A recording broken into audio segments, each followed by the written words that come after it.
হঠাৎ একদিন মসজিদের মাইকিংয়ে ভেসে উঠবে আমার নাম, বলা হবে আমি আর নেই। তখন হয়তো কারো হাতে থাকবে খাবারের থালা, আর এক মুহূর্তে থমকে যাবে। আর একটা দীর্ঘ শ্বাস ছেড়ে তারা বলবে আমাকে চিনত। মায়াবতী, তোমার চোখগুলো না অনেক সুন্দর। তুমি তোমার চোখগুলোর যত্ন নিও। তোমার ওই কাজলবর্ণ চোখ দুটো আমার ভীষণ প্রিয়।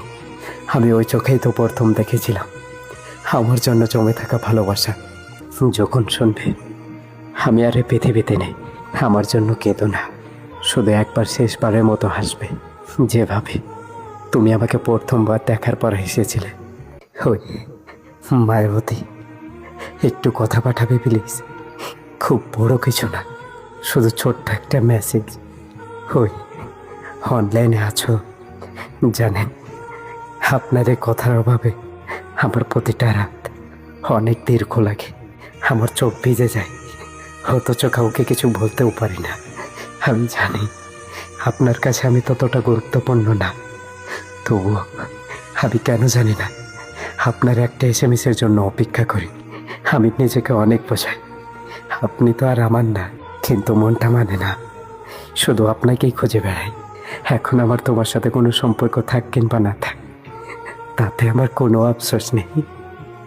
কারণ আমি যতটুকু পেরেছি তোমার খেয়াল রাখার চেষ্টা করেছি। আমি যতটুকু পেরেছি আমার সাধ্য মতো তোমার পাশে থাকার চেষ্টা করেছি। আমি যতটুকু পেরেছি তোমাকে বোঝানোর চেষ্টা করেছি। আর তুমি মনে করেছো আরে ওর তো এটাই অভ্যাস, ও এরকমই। একটা কথা সবসময় মনে রেখো, যে মানুষগুলো না মন প্রাণ উজাড় করে ভালোবাসতে পারে, তারাই না অতিরিক্ত কষ্ট আর অবহেলা পায়। মায়াবতী, তোমার চোখগুলো না অনেক সুন্দর। তুমি তোমার চোখগুলোর যত্ন নিও। তোমার ওই কাজলবর্ণ চোখ দুটো আমার ভীষণ প্রিয়। আমি ওই চোখেই তো প্রথম দেখেছিলাম আমার জন্য জমে থাকা ভালোবাসা।